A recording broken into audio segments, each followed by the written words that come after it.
Marhaban. Hello. My name is Ian Campbell, and I've been studying Arabic for 31 years and teaching it for 25. This is the first in a series of videos intended to teach you the Arabic alphabet and sound system and to prepare you to understand how to learn vocabulary words. In this lesson, we're going to learn the first two letters of the alphabet, Alif and Ba, and a non-alphabetic character called Fatha. Before I begin, however, I want to draw your attention to the digital paper I'm using here. This is the kind of paper you might have used in the first or second grade in order to make sure you learned the proper heights of English letters. Arabic letters differ greatly in height, so I'm using this paper in order to make sure you learn the proper heights of the letters right from the start. I'll be putting up the blank paper and the PDFs from these videos on a website that I'll link in the YouTube comments, so you can use it as well. I cannot recommend more highly that you use actual paper and an actual pen or pencil when you learn the Arabic alphabet. The tactile nature of what you're doing with pen and paper will really help reinforce how to make the letters properly. In a perfect world, I'd have someone filming me while I drew on paper with a pen, but this is not a perfect world, and you don't want to see what my hair looks like this morning anyway. Alright, let's get to it. The first letter that we're going to learn is called Alif, and it's very simple. It's just a vertical stick that looks like this. Alif is the first letter of the alphabet, and it is a non-connecting letter. What non-connecting means is that it does not connect to the next letter. It might very well connect to the previous letter, if the previous letter is a connector, which all but 6 of them are. But it does not connect to the next letter. And this is a really important feature of Arabic handwriting. Some of the letters connect, and some of the letters do not. So what this results in is that every letter has a different form, whether it's the first letter in a string of letters, the middle letter, the last letter, or if it's by itself. Now, since Alif is a non-connecting letter, it's never going to be the first one or the middle one in a string of letters. But it can be the last one, and what will happen is you'll just come from whatever the previous letter is. Remember, Arabic goes from right to left, not left to right, and then we'll make our vertical stick almost all the way up to the top of the line. When we're by ourselves, we'll typically make it going down rather than up, and it will go from the top of the line to the bottom. It's very, very simple to make. The trick is in knowing not to connect it to the next letter, because Alif is a non-connecting letter. As far as pronunciation goes, it's also pretty easy. It makes the long ah sound. It might be ah like in apple, or it might be aw like in father. It's going to depend on what other letters are around it and where the person is from in the Arabic-speaking world, but it's pretty easy to learn to pronounce it. However, there's also a tricky thing going on, which is that a lot of times Alif will be used as what we call a kursi or chair for other non-alphabetic symbols. And this can be a bit of a problem because sometimes the other little symbol won't get written. I'm going to show you countless examples of this as we go through this series of videos, so don't worry about it right now. And don't worry that this vertical stick here doesn't seem like a very comfortable chair at all. That's just what it's called. So Alif is a non-connecting letter. It's this long vertical stick like this. It makes the long ah sound, but it's also often used for other characters, which I will explain later. The next letter that we're going to learn is called Ba. Ba is the second letter of the alphabet, and it's going to look like this. We're going to make one of what we call a sin or a tooth, and then we're going to make a wide flat crescent and give it another sin or tooth, and then we're going to put a single dot directly below it. Very easy to learn to draw. It is the second letter in the alphabet. It is a connecting letter, which means that it will connect to the next letter. It makes the English B sound. It's real easy to learn to pronounce. Arabic doesn't have a P, so we'll use ba to represent P as well, like having a bebzi with your pizza. It's very easy to draw and pronounce. So let's get to it. By itself, ba is going to look like this. It's going to have these two very small teeth with a crescent between them and one dot below in the middle. However, in the first position, when it begins a string of letters or a word, it's only going to get one of these little teeth, and it's going to have its dot directly below that little tooth. In a middle position, where it connects to the letters on either side, we'll come from the previous letter, we'll make a wee little tooth, we'll go on to the next letter, and we'll put the dot immediately beneath the tooth.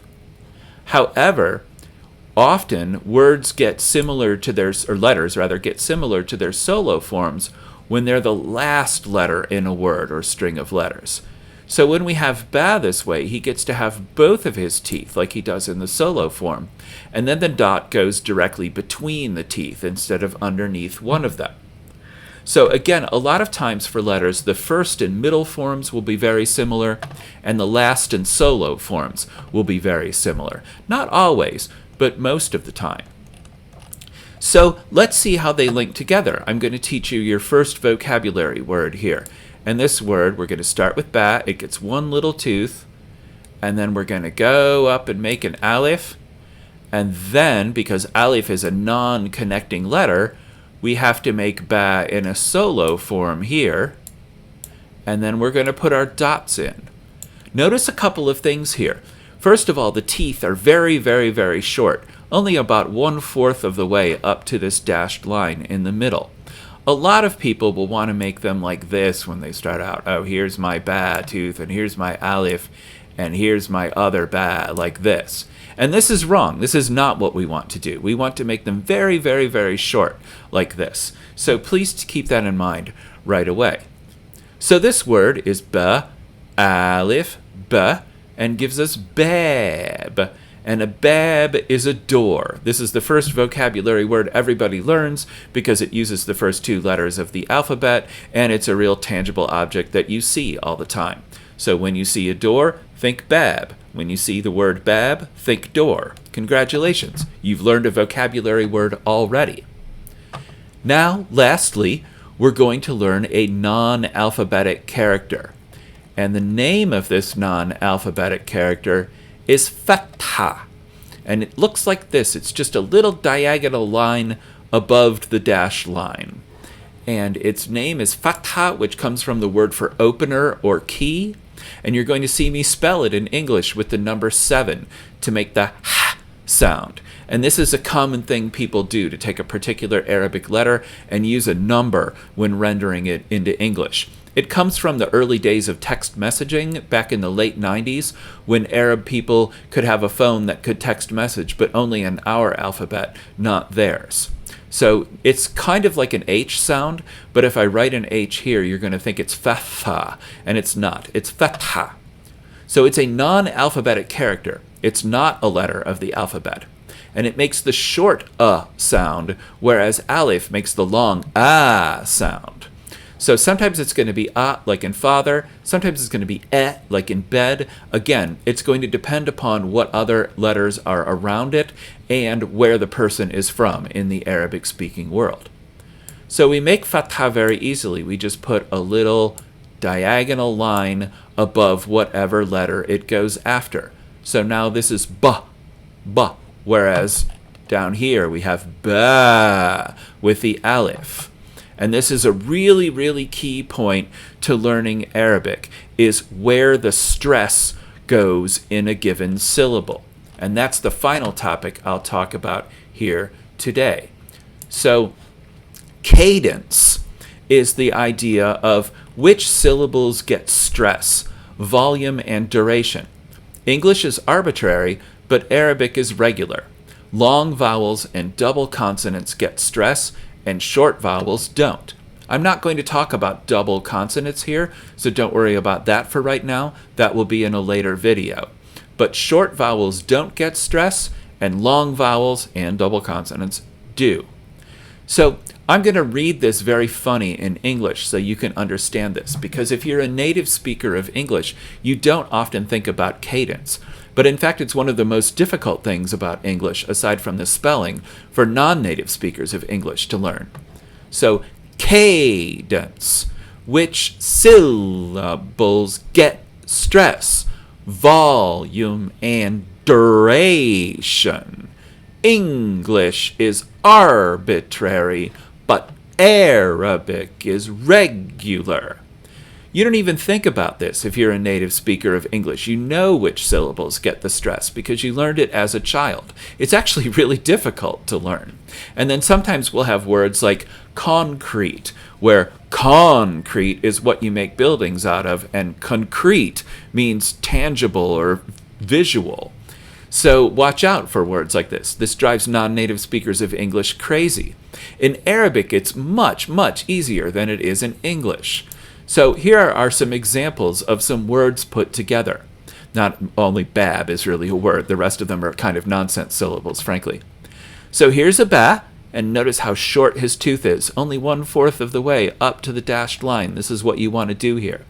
And because this is the first letter in a string of letters, he only gets one tooth, and his dot is immediately beneath the tooth.